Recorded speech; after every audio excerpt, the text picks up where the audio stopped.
Okay, this is Clay Cockerell again. I'm going to give you the second lecture here on Adnexal neoplasms and rare non-melanoma malignancies. Big topic, a lot of things to talk about here, so I'm going to go kind of fast. And these are recorded, so you can go back and look at them at your leisure. So let's look at some follicular lesions to start off with. Trichoepithelioma. This is there's two different forms: the solitary form, the multiple form that's familial.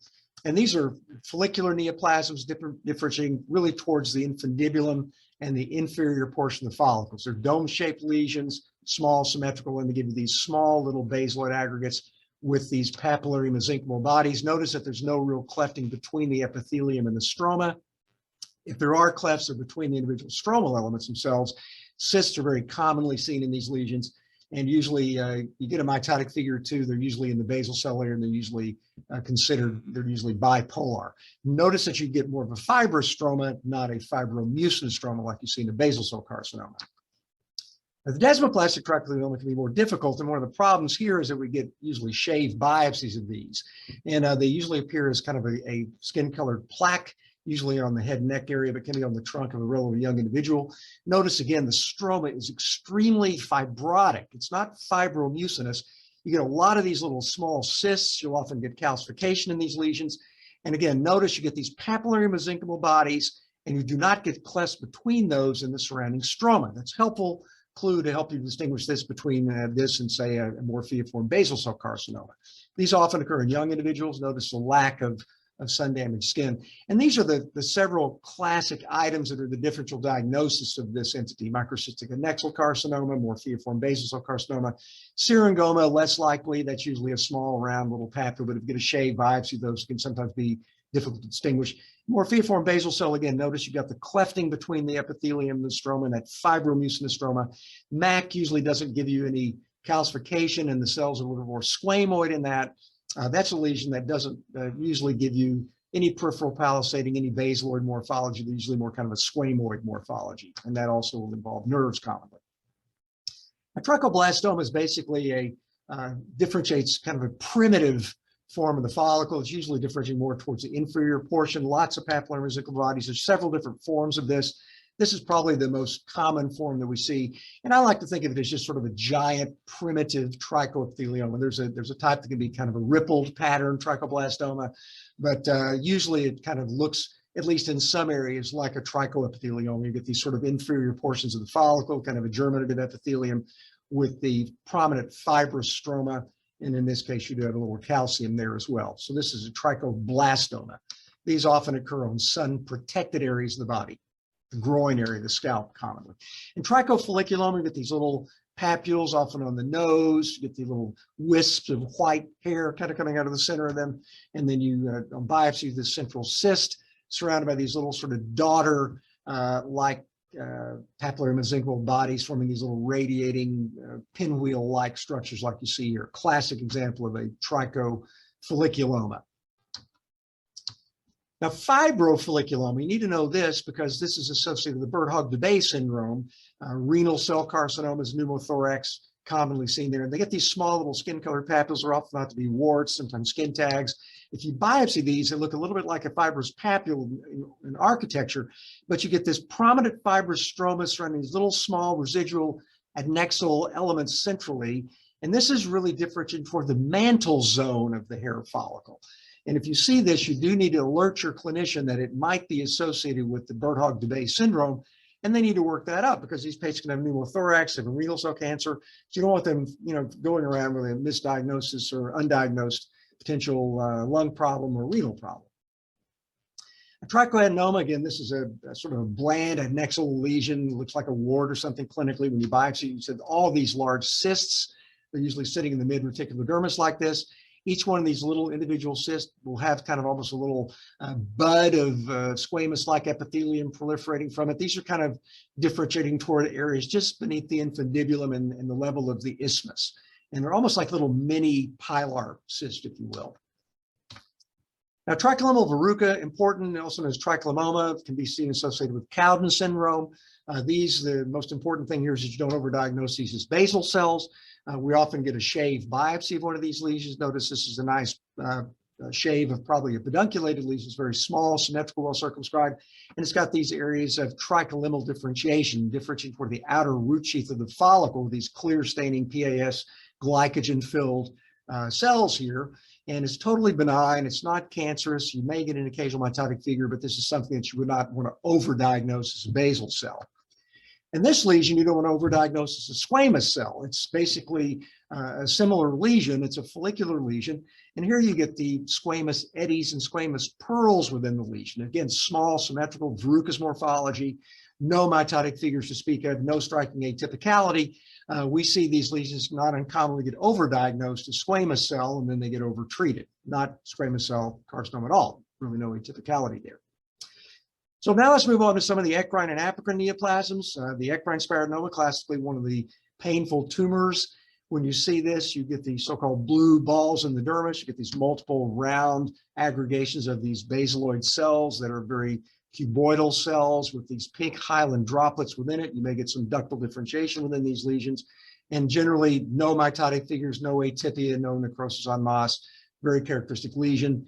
Occasionally, you may see an overlap with this lesion, a cylindroma. These are often known as turban tumors. You get these large, huge lesions on the scalp commonly, but they can occur just as individual papules or sometimes nodules in the trunk or extremities. And here you'll see the similar appearing like cells of a cylindroma, but multiple small aggregations that kind of group together almost like a jigsaw puzzle. And again, occasionally you'll see these lesions as a combination between a cylindroma and a spiroadenoma. That's associated with a Brooks-Spiegler syndrome. So make sure you're familiar with that syndrome. And again, the individual cells are cuboidal, and you get these small pink hyaline droplets associated with it in both cylindroma and in the spiroadenoma. Syringoma, these are little small ductal lesions, and you see them commonly around the eyelids, but they can sometimes be seen in the trunk or even in the genital area. They can be kind of a so-called disseminated syringoma. And when you biopsy these, you see these little small round tubular structures here with these tadpole-like aggregations of these basaloid cells here. Notice there's no clefting, there's no peripheral palisading in the cells. The stroma is very prominent and fibrous like you see here. And these lesions are usually individually very small and symmetrical, usually about the size of a pinhead in a way. And here you see it in high magnification, little duct and little tadpole-like structures of a syringoma. And you should be able to tell that from some of those other lesions we talked about earlier, especially if you get a decent biopsy that's representative. Now, poroma, there's a family of so-called poroid lesions. These lesions commonly occur on the sole or the palm. They often look like warts or pyogenic granulomas like this. They'll have this kind of moat of normal epithelium surrounding it. And we look at it, it's got this verrucous morphology. And then penetrating down from the epidermis into the dermis, you get these aggregations of cells that have these very small, homogeneous cuboidal cells. These are called poroid cells, and they're very, very monotonous, if you will. One looks very much like another. They're very like the clones, if you will. They'll have ductal differentiation, and sometimes in these lesions you can get a little focal areas of necrosis, which kind of breaks the rule of something where you get necrosis en masse being malignant. Usually, in this case, it's actually benign. Now, hydrocystomas, you can have either an apocrine or an eccrine hydrocystoma. This is basically like a cyst lined by apocrine epithelium. This one's actually got multiple little cystic aggregations. We might even call this one a tubular apocrine adenoma, but basically if you look at one of these individual aggregations, they're lined by these apocrine cells with this apocrine decapitation secretion. So this was an apocrine hydrocystoma.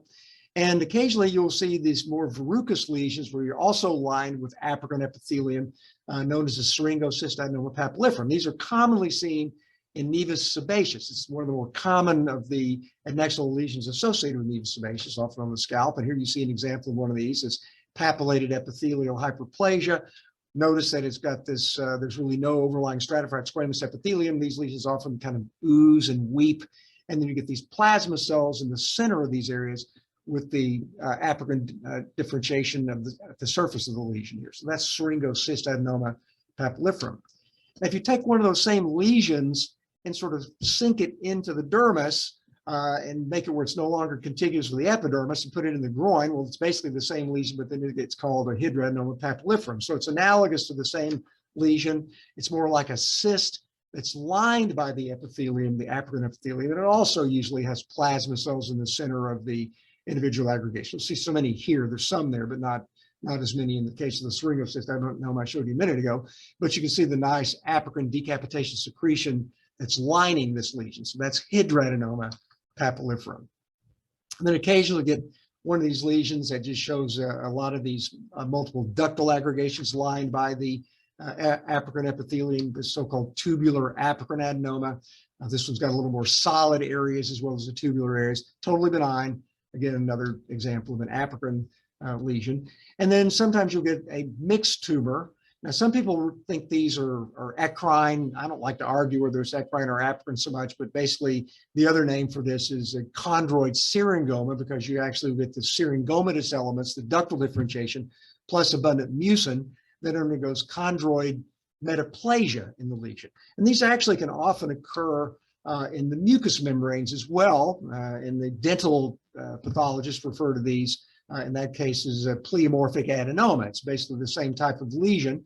And again, here you see all the mucin, you see the ductal differentiation. In this case, it's actually lined by apocrine epithelium here. So this one would be an apocrine mixed tumor, but sometimes you just see ductal differentiation out the apocrine. Those probably are more eccrine mixed tumors. Microcystic adnexal carcinoma, also known as sclerosing sweat duct carcinoma. These lesions are really diagnosed largely on the basis of architecture. If you look only at the individual aggregations themselves, they don't really look very atypical. So if you take a high magnification view of just one of the individual aggregations, you say, well, hey, that doesn't look so atypical. There's no mitotic figures or whatnot. But when you see that they're diffuse, extend deeply down into the lower part of the reticular dermis, and when they involve nerves, then you can make the diagnosis of microcystic adnexal carcinoma. This one actually does have some atypicality to it, but that's actually not the rule. Sometimes they actually don't look very atypical at all. So if you get a shaved biopsy of one of these lesions, it can be challenging to diagnose. You need to go back and recommend your clinician they take another biopsy, maybe a deeper punch or an incisional biopsy, and you want to look for neurotropism in those lesions also, which is commonly seen. Now, occasionally we'll see a pre-existing adnexal neoplasm like a poroma that's been around for a long time that undergoes malignant degeneration. And that's the most common way that these lesions become cancerous. It's not usually they just kind of develop de novo. They can, but the vast majority develop in associated with the pre-existing lesion. So this was an example of one that's a poroma. And often when you look at these lesions, you'll see areas that are still benign, and you'll see atypical areas just focally within the lesion. So over here, we've got cells that are closely crowded. There's pleomorphism of the cells, there's mitotic figures. And then if perhaps you look up here, there's still some benign poroma-like areas. So this was a porocarcinoma that developed from a pre-existing poroma, and that's the most common way that these lesions develop. So again, if you get a poroma and just get a shaved biopsy of it, you can call it a poroma, but the clinician's obligated to remember that those lesions can develop into cancer if they're left alone for long periods of time.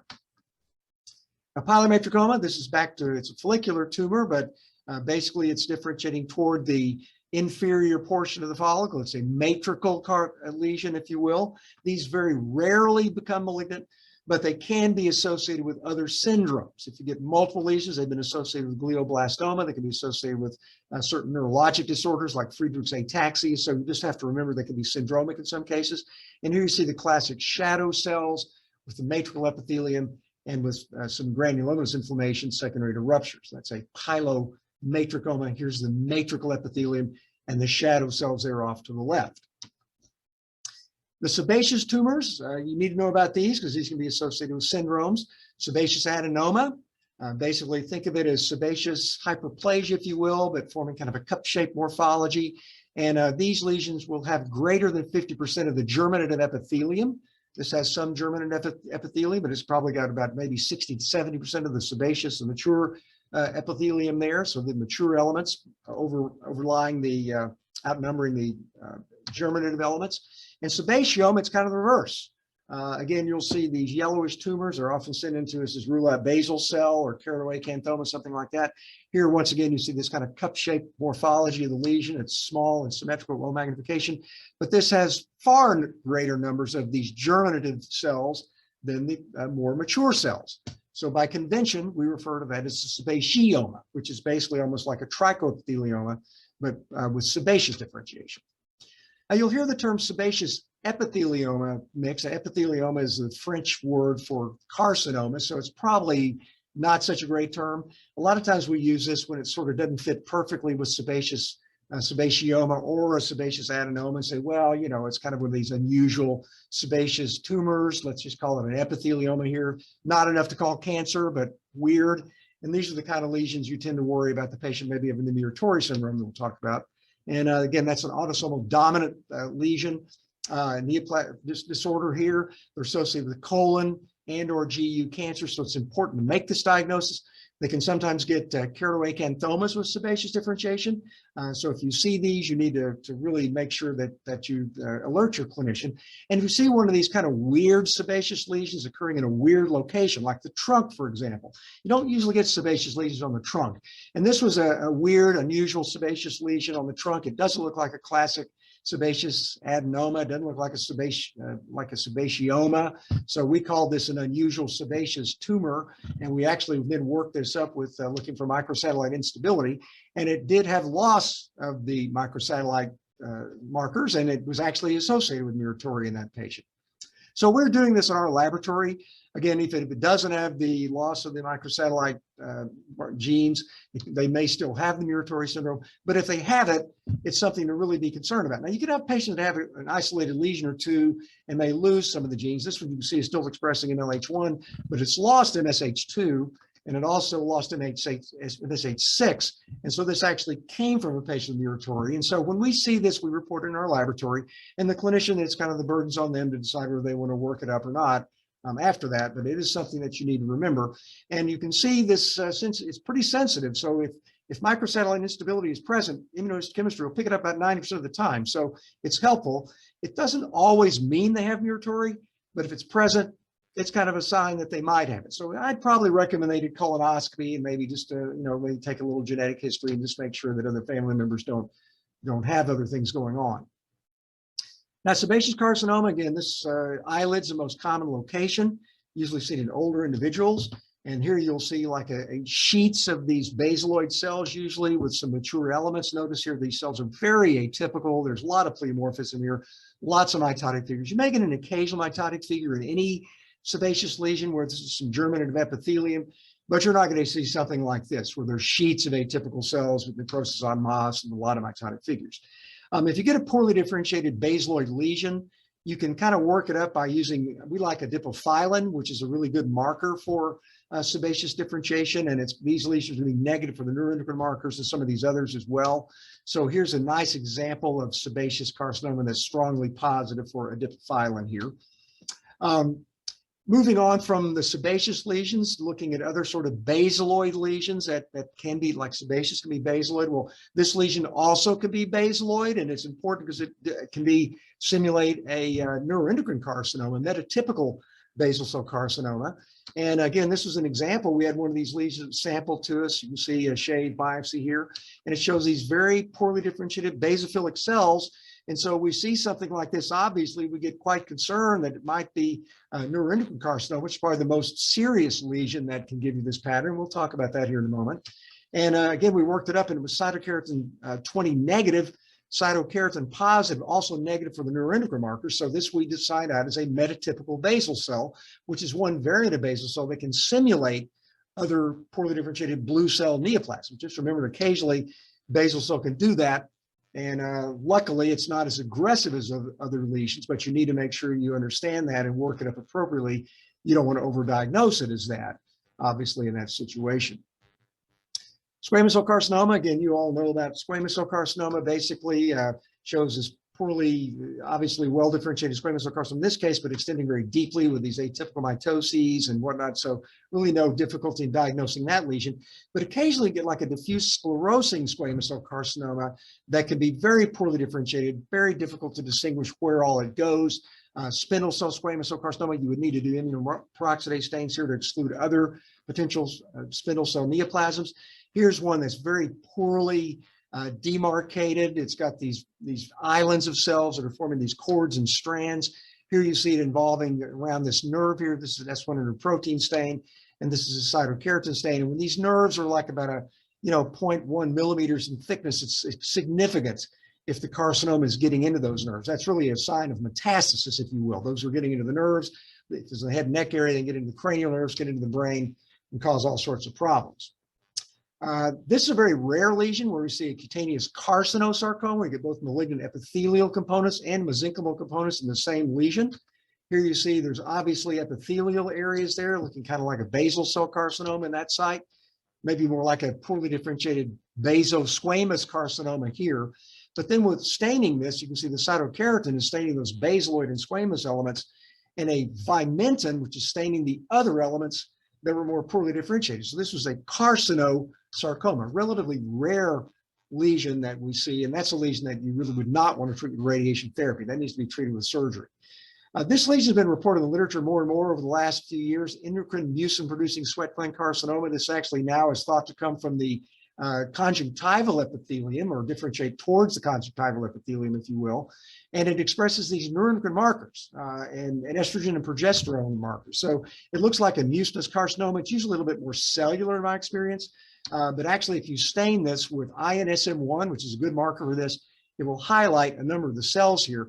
But notice all of this mucin in the lesion. So you see a solid and mucinous lesion on the eyelid. Think about this lesion. It's not a basal cell carcinoma. It's this mucin-producing carcinoma. And generally tends to be pretty low-grade surgical incision, pretty much all you need to do on that. And it's highlight, you can see here with the neuron-cystic enolase and with progesterone markers.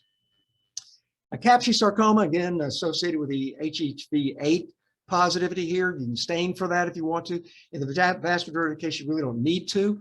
Probably the most important thing is just to make sure that you can distinguish between this lesion and the more aggressive angiosarcoma. This is a nodular lesion of Kaposi's. Notice these spindle-shaped cells forming these aggregations with the erythrocytes there. You'll often get plasma cells.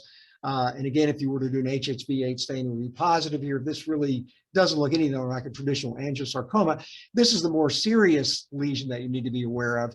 Again, this gives you this diffuse proliferation of these irregular vascular spaces with the staghorn morphology. The most important thing here, and this is an obvious example of one here where the cells are very atypical, the atypical endothelial cells sort of floating freely in the lumen of these irregular vascular spaces. But if you get a well-differentiated angiosarcoma and you get a poor biopsy of that, it can be difficult to diagnose. So you make sure you get a good, deep incisional biopsy when you're dealing with that, and that's a CD31 positive stain there. Extra-mammary Paget disease, pretty straightforward entity as well. Most important item here is to make sure that you don't confuse this with Pagetoid Bowen's disease or with melanoma in situ. Here you can see these obvious atypical cells. Here even forming some glands within the epithelium, and these will be highlighted with CEA, cytokeratin 7, and also mucicarmine. Now, Merkel cell carcinoma, this is a neuroendocrine carcinoma, small round basophilic cells forming sheets, and may or may not have epidermal involvement. Sometimes you can get a pagetoid epidermal involvement. Sometimes you can get some squamoid differentiation with these lesions as well.